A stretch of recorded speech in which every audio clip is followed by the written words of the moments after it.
Hello and welcome to this special episode of Mission Makers, brought to you from Davos, Switzerland during the World Economic Forum, where me and my team were really lucky to be on the ground curating some amazing spaces and discussions this year, from the future of mobility with the astronaut Nicole Stott, who has spent over 100 days in space, to curating workshops around neuroscience and primal movement at the House of Balance, where I exclusively premiered my music track Infinite Being that features Deepak Chopra. I'll be interviewing key visionaries and thought leaders from these communities such as the Female Quotient, 100 Women at Davos, Finnish Flow and many more over the next few weeks to share the best of our collaborative insights on implementing solutions while digging deep into our collective consciousness to take responsibility for the protection and preservation of this world. Today, I'm joined by two exceptional women leading the charge in equalising the playing field, not only in Davos, but globally. One of them's been a special guest on this show since season 1, Tessy de Nassau, who I count as a close friend in life and in business. Tessy is a globally recognised humanitarian, podcaster, TEDx speaker and entrepreneur. As a humanitarian, one of her most impactful roles is as a global advocate for young women and adolescent girls with the United Nations. As an entrepreneur, she is the co-founder of Human Highness, a couture fashion line focused on sustainable fashion, as well as the consulting firm Finding Butterflies and the female empowerment community, Vitamin W. Unsurprisingly, she's won many awards for her work, but one that stands out and truly speaks volumes about her work is the award Women of the Decade, that she won for creating a better world for all. And last, but most certainly not least, she's also served time in the military. And joining Tessy is someone that we've wanted to interview on this show for a while, Dr.Anino Emuwa. Dr.Anino is the founder of 100 Women at Davos, a community of remarkable CEOs and founders enabling leadership growth at Davos. She has over 25 years of experience in banking, and she left Citibank to start Avandis Consulting, which is focused on complex strategy and financing challenges. She is an award-winning thought leader in the field of diversity, equity and inclusion, winning countless awards such as 100 Women of the Future in Web3, Champion for Change by Reuters, and one of 40 outstanding global women. Dr. Anino is also a member of the jury for several prestigious awards, including Cartier's Women's Initiative and Africa's Business Heroes. Unsurprisingly, Dr. Anino has also been recognised by LinkedIn as a top voice on gender equity. You should definitely follow her and Tessy on LinkedIn for some awesome insight and content. And so with that, let's begin this mammoth of an episode. Ladies, welcome to Mission Makers. It's great to have you both on the show. How are you doing today, Anino? Hi, Farah. Thanks for having me on your show. Doing very well. It's been a busy few months since we last saw, actually. Yeah, what have you been up to since Davos? Where has the world taken you? Well, it has taken me to Africa, back home to Nigeria. It's taken me to the UK several times, within France as well. So it's been quite a busy few weeks since then. Yes. Conferences, speaking engagements, board meetings, running my business, a lot of stuff. Nice. And how are you, Tessy? Welcome back to Mission Makers. Well, it's nice to be back, Bestie. It's really nice to see you, and nice to see you, Anino, as well again after Davos.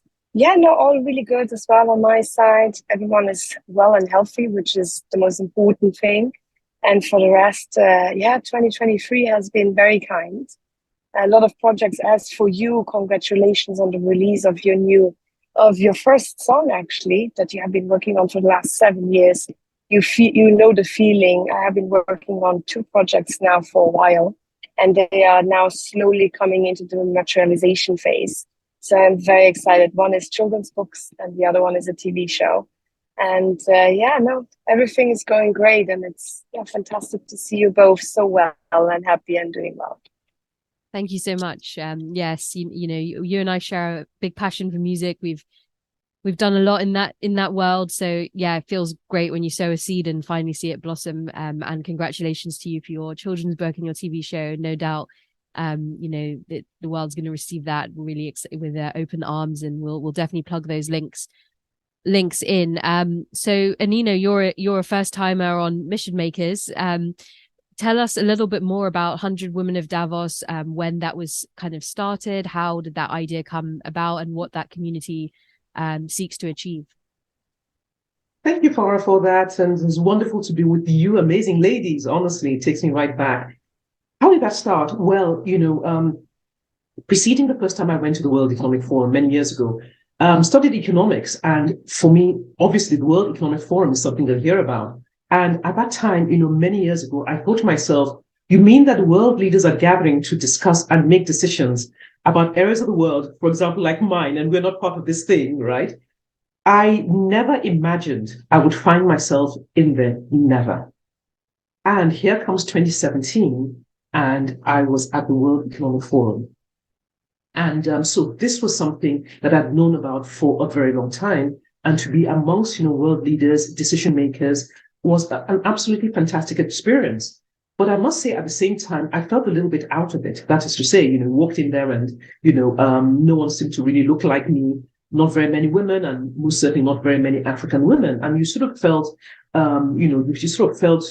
overlooked, right? So it's not, I live in France, so it's not because one is a minority, right? But because the feeling was almost that you were being overlooked.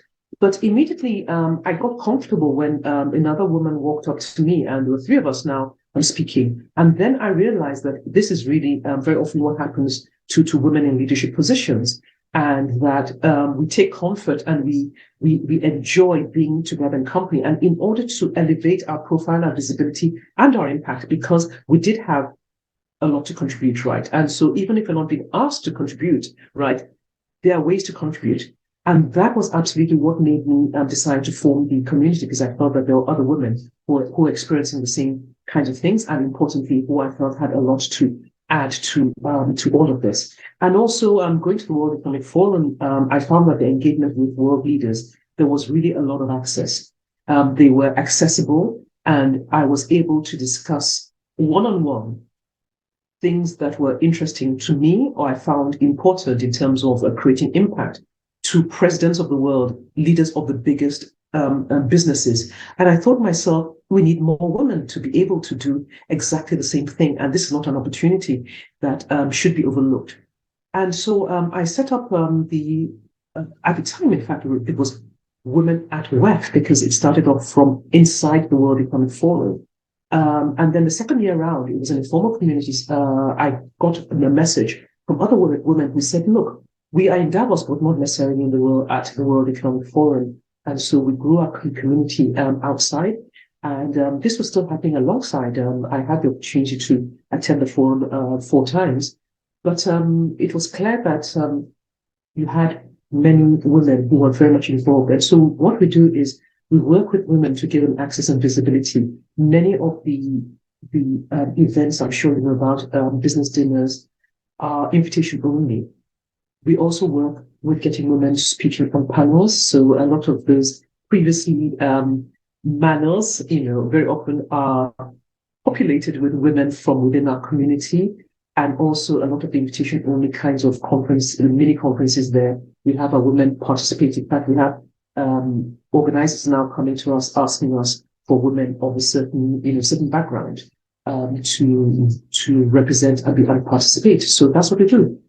Create community, access visibility. We've always had the big events for the community, a dinner or a meeting where we all get together, and an opportunity to make even more impact.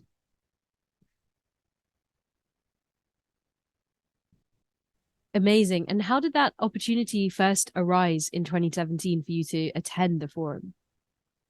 Well, I got, like everyone else, you get an invitation, right? And so I did. But I know that one thing about it is people ask about that. And this is not, it's rare. And I think that is exactly why I was interested in making sure that other women who had the opportunity to attend created impact. Because it could be one invitation and one invitation only. And so to approach it without being prepared meant that you would not maximize it, right? So I think that is really what drove me about helping women to maximize their impact in their time by understanding what it is about and how we could use that to basically help drive whatever their own goals were. Brilliant. And Tessy, you've been on the show quite a few times, but tell us a little bit more, about, you run so many different things, but one community that you're making a lot of waves in is Vitamin W, which has evolved quite a lot since we last had you on the show. So Do you want to tell our audience a little bit more about, you know, that community and how that mission has evolved and expanded? Yeah, absolutely, with pleasure. So Vitamin W means Vitamin Women, and the community started because our mutual friend that introduced to Shelley, remember, she has an amazing community with the female quotient. And she said, hey, there's that global dinner in every geographics. And would you put together a group for Switzerland? Because I moved to Switzerland. And I was like, sure. And so I put a group together, WhatsApp group for the dinner, but it was all my friends. And that was great. And then after the dinner, I thought, oh, well, I might as well just keep the WhatsApp because now I have them all together for once. And it kind of clicked. I was like, it's so convenient to have them all in one place instead of catching up with everyone's one-to-one all the time. And so that is the first ever move. So to give credit where credit is due, that is how I started it. And then I thought, okay, this is great, but I have these clusters of women all over the world.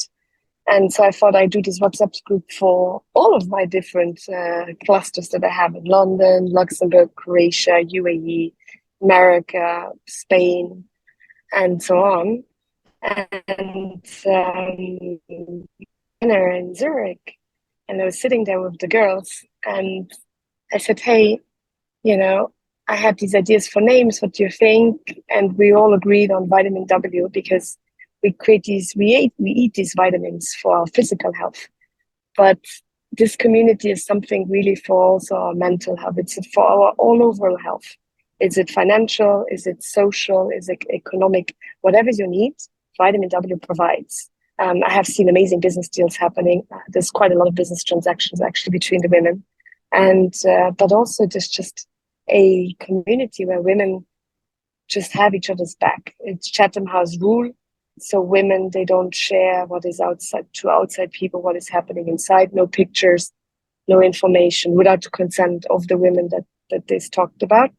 I supervise everything that is being discussed just because there's a lot of responsibility. Some women are like heads of states, wives or royalty or heads of big corporates and here and there.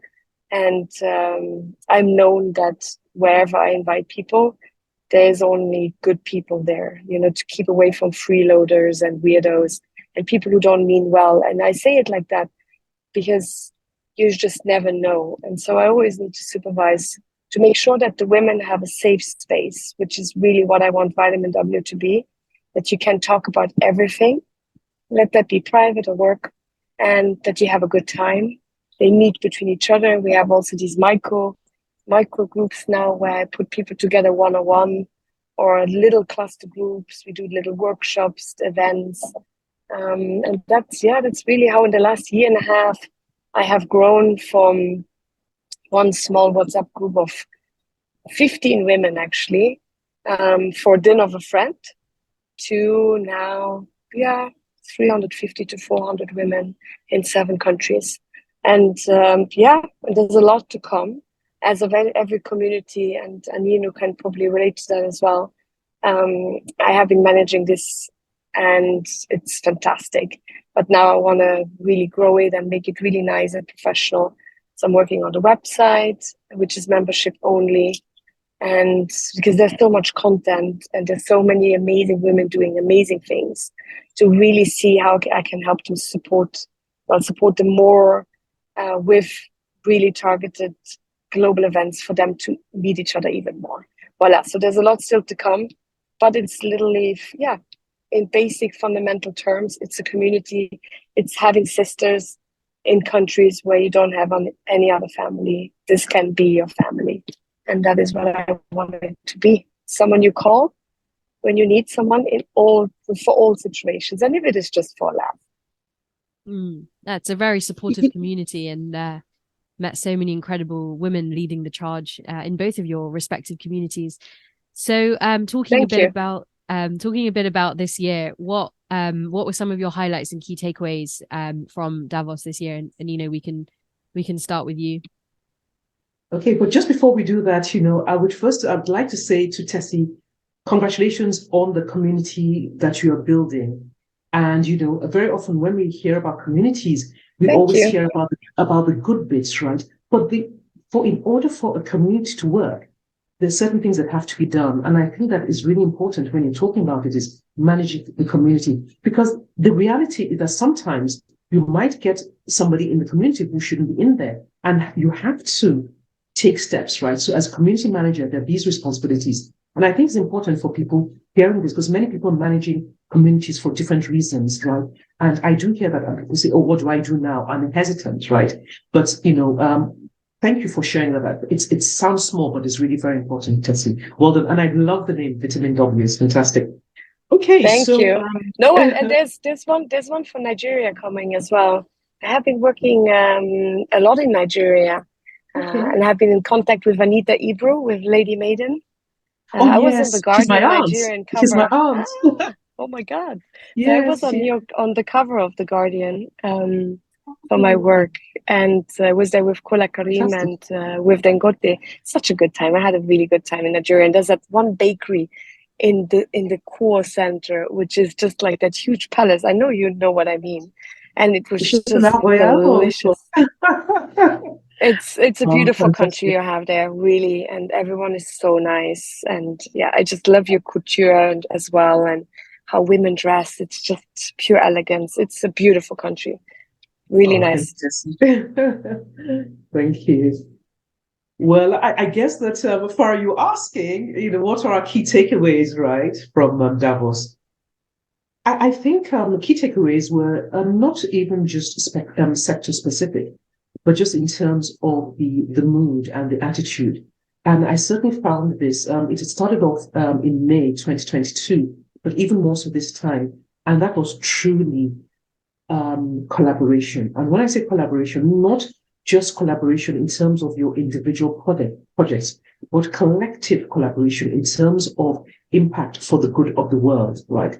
People who seem to be interested in what is happening, not just from their perspectives, their part of the world. Very difficult to bring up certain parts of the world in certain discussions, right? They tend to be regional.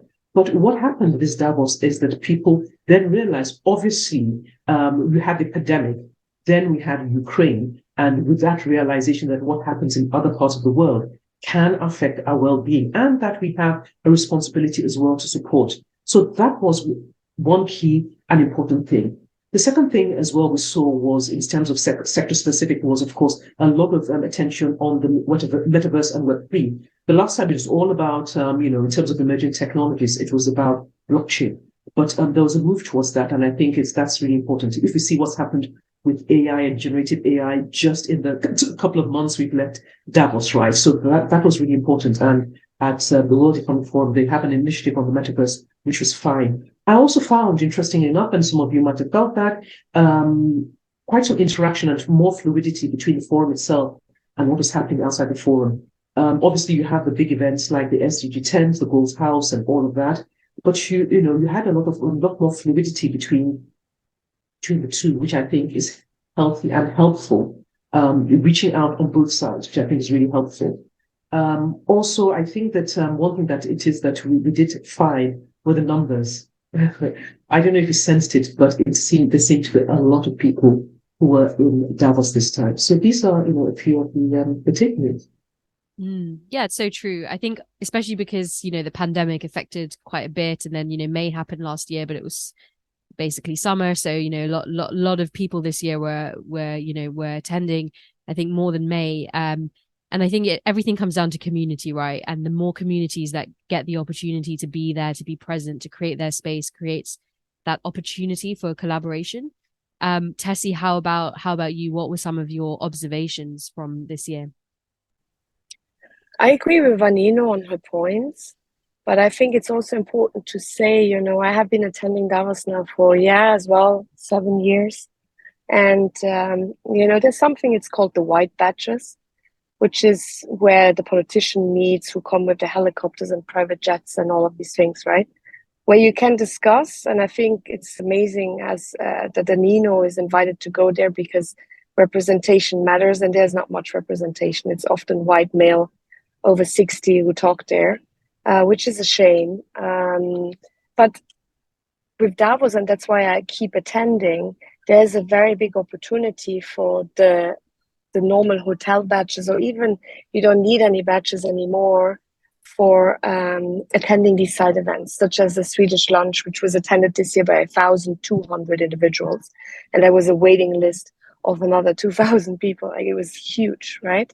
And we had the Female Quotient Lounge and all of these other amazing side events, which you could just sign up online and attend and meet these fantastic human beings, and meet the heads of industry as well, politicians, and who not, like, just meet everyone you would meet with the white badges, but meet them in an informal way at these gatherings and actually get to talk to them.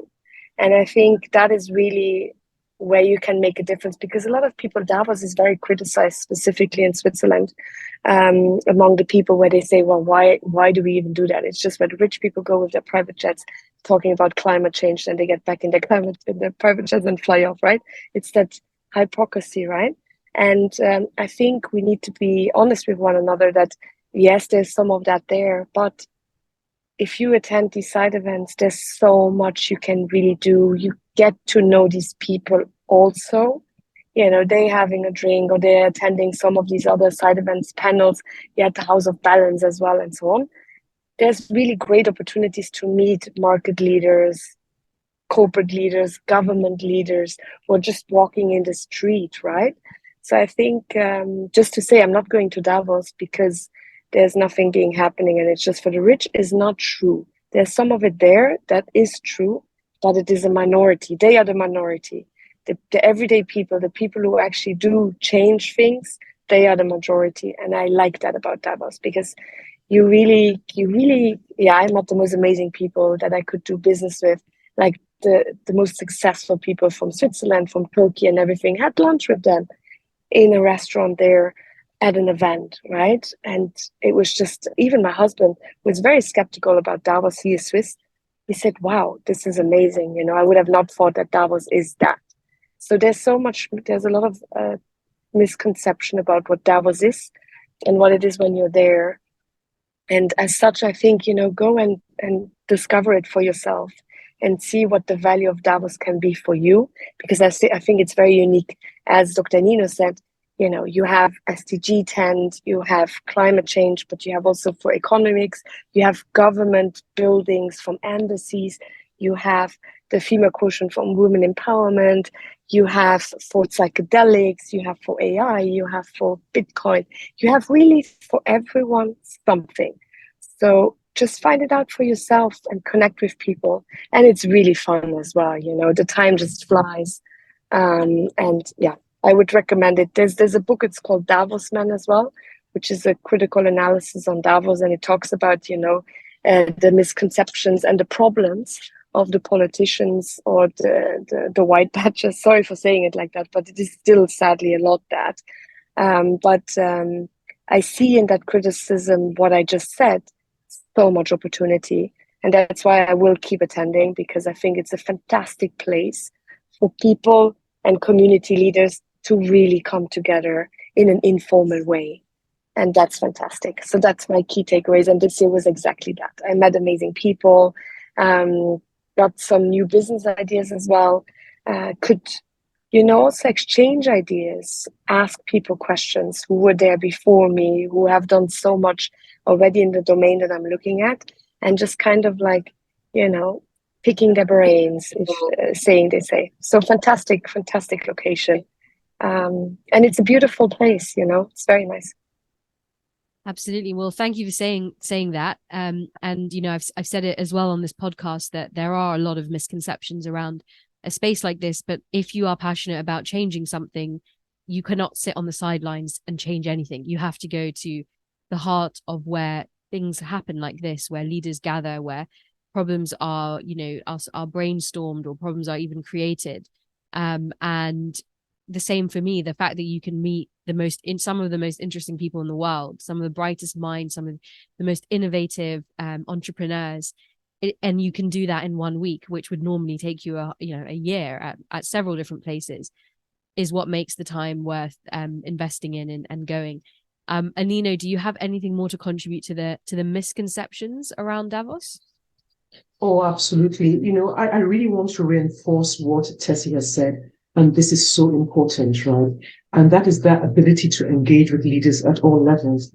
Now, the thing is that irrespective of your sector or what it is you're looking at, there is still one big mission, which is that of impact, just meaning making the world a better place for everybody in whichever form or fashion. And Davos is just the beginning. So that is to say that it puts, and I'm glad it actually starts in January. It's a bit difficult because by the time I come back from Davos, a month has almost gone by. But it really sets the tone for the rest of the year. So a lot of the connections and the contacts, right, and things that I'm doing have come out of Davos. So Davos was only the beginning, but then there's a focus in that direction. So irrespective of what the business is, right, it is still linked to impact. And that is what is so special about Davos. There are lots of businesses, conferences you go to around a theme or idea or a sector, right? But this one is multi-sectoral, but around creating impact. And so your connections and contacts and people who you've met, right, when you're working with them, you still have that, right, as the foundation of what it is you're doing. And that is why it's so key and it's really important. And people are ready when they get there to engage at all levels. So you do get face time with people and the ability to engage on whatever topic it is you're engaging on. And everybody finds their own space within this place. And just to finish on that, just very quickly, for us at 100 Women at Davos, our partnerships and our collaborations, which are not necessarily obvious, right? The few of them are obvious. Tessy would know, and you, Far, of course, at the Female Quotient Equality Lounge. We were there, we had our speakers there, we spoke them, all of that. So we have those formal, but there are a lot of informal ones, right? That are not necessarily so visible. But the point is that as a network, we were invited, and our members were invited. So it is that interaction, collaboration, and the spirit of cooperation, right? That is so key and so important. And it goes past Davos, right? We take it out into the real world afterwards. Absolutely. Very, very important points you've raised there. What would you like to see more of moving forward? Tessy, we can go with you first. I think, there's one thing as well. When you go to Davos, you get 1 million of business cards. Make sure that you are the better person and you follow up. Because you give people business cards, and that is also something you need to take into consideration, that people don't always follow through what they say. And that is fine. But when you don't know, you get frustrated because you give 100% of cards, 20% will write you back. The other 80 you can throw in the trash. That is sadly the truth. So when you talk to people, really try to get the most out of them for what you want from them or what you want to advise on. Or it's really an elevator pitch. Be ready. And exchange the cards after. But if they don't follow up, even after you have followed up with them, don't take it personal. It's just, it goes with that too. And it's something we need to change ourselves as well. So that I would like to see more post-engagement, more follow-ups, which would be really nice because there's so much energy, right? When you're in Davos, it seems like you're kind of like in a cluster, you're like in a bubble, right? Everyone is just so open-minded and you're ready and you get stuff done. And as Anino said, people are really open to interact, no matter who you are. Is that the chair of Roche, or is that the head of Volkswagen, or the Prime Minister of Luxembourg, whatever, right? There's a lot happening, but as soon as you're out of this bubble, the energy changes and you follow up and some follow back down if you did a good job with your pitch, right? If they really see the value in you, because don't forget, these people get to talk to so many people in the mall because everyone will take advantage of your advantage, right? To get to see them. So be different and make them remember you. And then if they don't follow up, don't be frustrated. It happens. And that is something I needed to learn as well. And that is fine. But I also need to make sure that I follow through, because sometimes at the beginning as well, I was also not always very diligent with that. And then I realized that it doesn't feel right? These people really expect you to write back. So I started doing that. So that I want to see more, that people follow up, and that people, if they say they do, or they're just more honest, right? That they say, sorry, I have a lot going on and this is actually not, I'm not interested in this, or it's not in my timeline for the next year. Just, we're there to talk business and change, to just be a bit more authentic with themselves, because there's open-mindedness, and especially in that bubble, you don't want to be seen as the one that is not proactive or innovative enough or something, you don't, because we are tribal people, right? Biologically, if we would get out of our tribes, we would die, because they would not take you for the hunting, and then you would hunt alone and you would die, right? And as such, we don't want to be outside of the bubble. And as such, everyone is like, yeah, this is great. But I think we need more authenticity as well when we are open then like that, right? And even if that means not this year or not now, that, if you are authentic, people will be like, oh, okay, but he was honest or she was honest. And that's nice. I appreciate that, right? So more authenticity, better follow-ups or follow through. And yeah, I think the rest, I really like the side events. And I think what a big thing as well is accommodation. It's so expensive and it's so corrupt. Like, come on, people, right? Like some places you pay like 1,000 a night and it's a shithole. Sorry for saying it like that. It's a beep hole where you barely have a mattress on the floor and you're sleeping in the garage. Like, it means nothing, right? So just, and I get it. A lot of people, that is really their income for the year. So let me tell you what we do, right? If we can't stay with friends because I refuse to pay, this is ridiculous. Then I'd rather go with my children on a holiday for that money than paying 10,000 a week, And I have heard stories of NGOs saying, yeah, we want to buy that chalet, and we can only meet you with a luggage of money in Paris, right? From other people who rent the houses, So it's a bit dodgy, this whole situation. So we keep out of that. We're not part of this. We then, it's only an hour from Zurich, an hour and 15.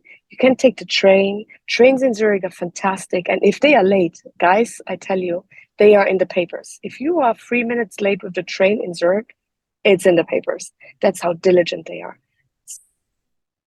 They're so good. Train service is fantastic. And hotels in Zurich, you can get from all ranges of your budget. And it's fantastic. You go for the day, you go back in the evening. Okay, you want to miss the after work or whatever, the party in the evening. Fine, you do it in Zurich. Or you might even crash somewhere with friends or people you have met.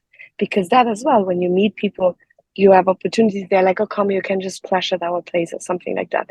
Fine. But that would be the things I would love to see some changes. Accommodation, that is addressed a bit more, I guess, because I can't take bread when I can't give bread, right? These people, they rely on this income, and so what could we do to make this available for everyone, but also that they make their money in a more normal way, I guess. And then authenticity and follow-ups. That would be my 3 things. But for the rest, the side events, everything, I think it's fantastic. It's a really great experience for anyone in business and government and advocacy to come and join us. I am looking forward to see you all there next year. Mm-hmm. Now, there's a lot there to unpack, and for sure the energy exchange is, it's it can be very overwhelming and exhausting, and you need time before and after to really prepare yourself and switch off, and also do the follow-ups, because if you invested all this time and money, as you've highlighted there, the accommodation costs are absolutely crazy. And I do think that, yes, the accommodation part needs to change, but there's probably reasons why it's been like that, and part of it is also supply and demand. It's a small village, there are thousands of people that come in, and there are people that are willing to pay that premium ticket, unfortunately. And so but what are the other ways we can make it more accessible is definitely something that needs to be addressed. Anino, do you have anything also to contribute in terms of what you would like to see change or more of next year? Yes, I think it's really to add to Tessy's points, because they're quite interesting. When what important really, when Tessy was talking about the follow-ups, right, and talking about when you interact with people, following up with them, and being clear on what it is you want to discuss with them. And this is so key, because sadly, I must say this, we have seen people, right, who treat Davos as if it's sightseeing, right?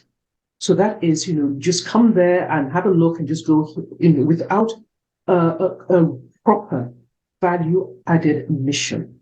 And that is such a wasted opportunity. So I don't think you go there to prospect. When I say prospect, I don't mean for your business. You can, of course, go to prospect, but you must know what is it that you're offering, right? What is it that you're about? Because that's all people will remember. People meet so many people, right?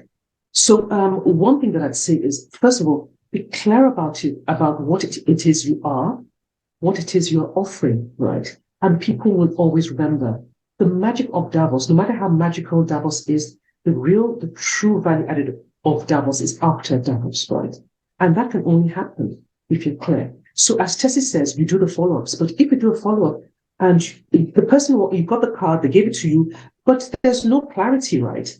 They're not going to remember when they met you. They're not going to remember, see how you're adding value to them, and it's not going to go anywhere. So that's the thing. Be clear about what it is you're giving there. Be strategic.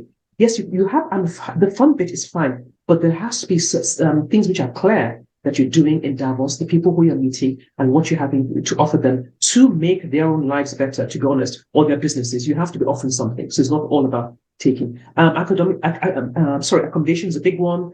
I have no idea if perhaps the mairie can do something more about coordinating better the available accommodation, because the problem is, as you say, there's so many people and who are ready to pay. But it's not just that; it's just that once a year. It's just once a year. That's what. So you can't put in infrastructure, a lot of infrastructure by yourself as a property owner. For the whole year, when you only have people, you don't have that interest for 1 week of the year. So that needs a more a cooperative approach, right, by the city or by the town council, I think. And yes, so I think really those are the things I would like to add. But just to end up, that when we mustn't forget the reason why Davos is there, why it happened, right? And that is why you see the strong presence of the UN. And there is a complete sync between those SDG goals, right? At any point in time, any year, we might be focusing on different ones, right? And that is the reason why we're there. And so you need to come there with whatever it is you're doing, clear about which of the SDGs, right, that you're looking at or that are important to you, and how you can contribute your voice. There's a lot to take away from Davos, but given the challenges the world is facing and the opportunities that we have in this world, we should also come to Davos with the perspective of what do I have to offer, that when I do offer it collectively, can make the world change to the better place for all of us. And I think that's really very important, or I find it very important. No, it's beautifully said, because I think a lot of people may see a place like this or an event like this and think, oh, if I could just be there, I could get X, Y, Z. And the thing is that, the most powerful and the most authentic and beautiful communities come from power of giving, and not this mindset of like taking. You find out over time that, those types of people are energy drainers, actually. Because it's about making each other's lives easier and better in some shape or form. And that's why, complete advocate for a place like House of Balance, where it is, really interesting that in a place like Davos, where it's so expensive to run an event, some companies are paying $250,000 for 2 hours to do an event, that they were able to take money out of the equation, and everything was based on a value exchange. And that's no easy feat. And you also see white badge holders come in, they have to take their shoes off. Everyone's equal in the space, but it's also the opportunity to actually like exchange people's ideas, not in a panel format, but in a workshop format. So you can actually leave with something more tangible, hopefully, because we can probably hear panels, many times in other places. But again, just to show that, those communities can exist and really thrive. And it's like that 1 week is like, the cluster, but the outreach, the engagement, the amplification afterwards is it's extraordinary. So final question that I'd love to ask you both. is what have been some of your life lessons, from going to this kind of event? And Anino, we can start with you. That's a great one. The first one is be fit. It's a week that starts, when you start in the morning, you don't finish. In fact, this last time, it was, but also the power of community. And I tell you what happened. I arrived on the Monday. We were hosting our 100 Women Davos dinner in the evening, and one of my suitcases didn't arrive. Okay, so survival instincts. The first thing was, I had put a dress into my hand luggage, so I had something, I would wear. But I sent out a message to the community, and I got lots of offers, and it said, "Look, just come here, come and try what's in my wardrobe," and all of that. So there's power of community, So that was the first thing. But it also meant that all the preparation that we had planned for that afternoon didn't happen, and yet you start in the morning at 7 o'clock, and I end at usually dinner or after dinner drink. So people go on till later, right? So we're talking about, almost 18, 20-hour days sometimes, right? So be prepared for the long haul. And whilst I did say that you come in with some plan, what it is you're doing, but also leave room for those serendipitous meetings, events, happenings, right? Leave some time in your agenda for something to happen. And those magical moments absolutely do happen. The kinds of people I've met, and sometimes it requires a bit more energy. So you're in the middle of something and you say, let me just pop by here, right? And the kind of people that you might meet. And the other thing that I think, and that's just me personally, is especially when we're not corporates with the big budgets and people are constantly helping you. And one thing that I don't forget to do, I try not to forget to do, and afterwards, is to say thank you. Thank you to people who opened the doors, who facilitated, who allowed you to do something, who didn't charge for this. And, that's another thing that, I try to do, is to say all those thank yous. We had, amazing partners who came on board, and, people who collaborated. And I think that's, a major lesson to say thank you to those who have helped you. There's a lot of serendipity to capture in Davos, and Tessy and my friendship is definitely, for me, an example of that. And you sort of, what you touched upon there is like, it's so easy to fill your diary up with zero white space, which can also be quite exhausting and overwhelming in itself. But you need to leave some of that space available just for that magic to actually take place. And, sometimes what you seek will seek you, if you allow the space and time for it to manifest. And Tessy, how about you? What have been some of these life lessons? So, well, I agree with Anino completely. Was to leave some space. We have a saying in the Catholic religion, which states that if you want to make God laugh, make plans. And I think it's just really about that, to go there with an open mind. And yes, your schedule would fill up so fast when you meet people, because everyone is so open. And that is what I learned there. It's just like some years, the first years I went there by myself with work, when I still worked for corporate. And the person I went with, she was just gone all the time because she knew everyone and I was alone. And I just started meeting people. And then I too had a schedule all of a sudden. And that is fantastic. I have not seen that anywhere else. Well, I have met you, Farah. We have had the most amazing dinner on the Schatzalp, which was such a coincidence and so meant to be, right? You're the godmother of my child. And we have been best friends since there, really. We have been supporting each other. So there is a follow-up after Davos with people that are meant to be in your life. And I think we are the beautiful testimony to this, you and me, right? And other than that, with Anino, what I would add, eat. Bring food or eat something before leaving your hotel or whatever, because there's so much food.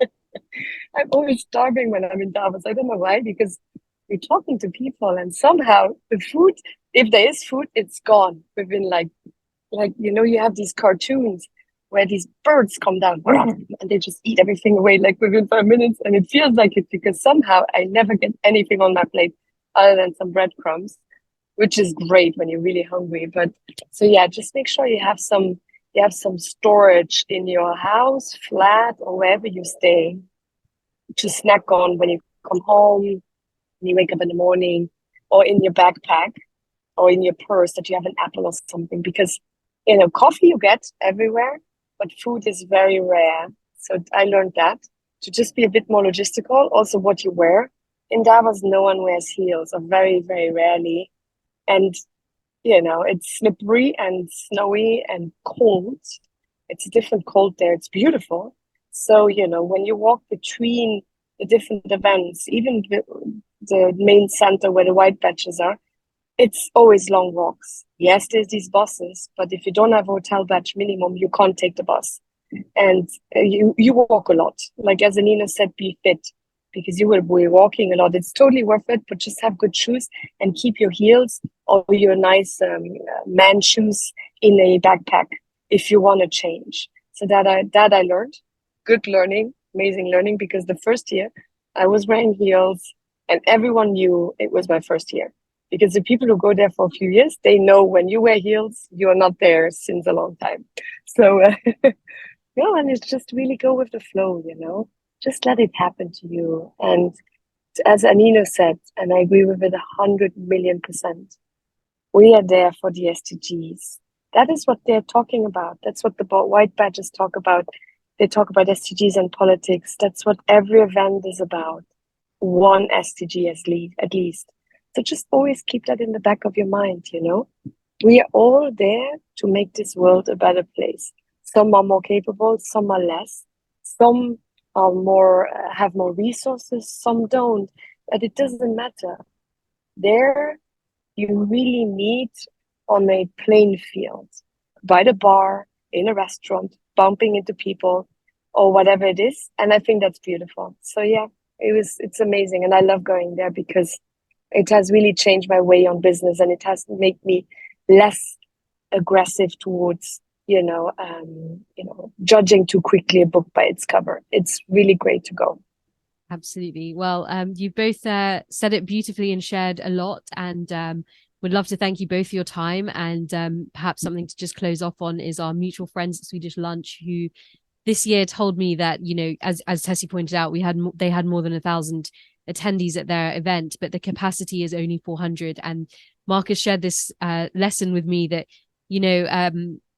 touching on the food point, they will never cater for more than 400 people, even if 2,000 people show up, because they also kind of want people to experience, how maybe hunger feels, for the unfortunate people who don't get access to food. So sometimes if you find yourself hungry on the promenade, it can be a life lesson in itself, but it won't last as long as, sadly, other people. So it's mind over matter sometimes. Thank you, ladies, both so much for your time on Mission Makers.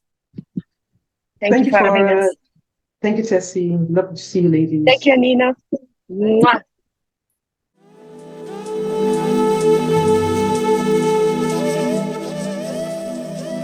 I hope you've enjoyed this episode as much as we've enjoyed having this conversation. If you want to grab a copy of today's show notes, then head over to missionmakers.com/Davos, where you'll also find notes from all of our previous episodes. If you're interested in talking to me about future opportunities at Davos, producing podcasts, or coming down to some of my music and motorsports events, then you can reach out to me at Mission Makers or at dj.n1nja on Instagram and TikTok. Thank you as ever for listening. The music played in today's episode is an exclusive preview of my upcoming track with Deepak Chopra, which was titled Infinite Being at Davos, and it will be coming out later this year. So until next time, keep it laser focused. We call ourselves human beings, not human thinkings, or not human doings, but human beings. So now as you're listening to me, if you would just try this, as you're listening to me, be aware of that which is listening.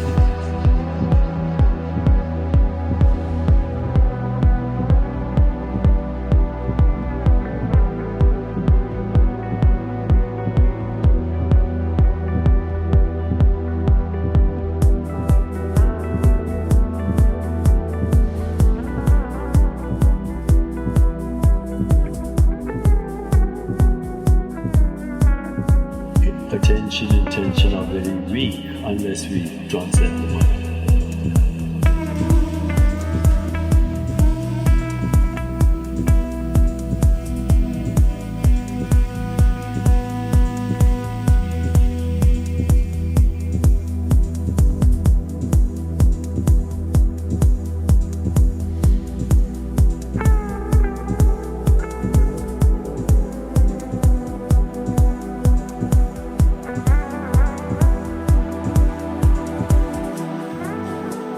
except as a presence, period. So I has no form, and because it has no form, it has to be infinite. Anything that has form doesn't matter. The Milky Way galaxy has a border. The universe, even now, has a border. It's 47 billion light years away from us. But anything that doesn't have a border has to be infinite, which means I is infinite.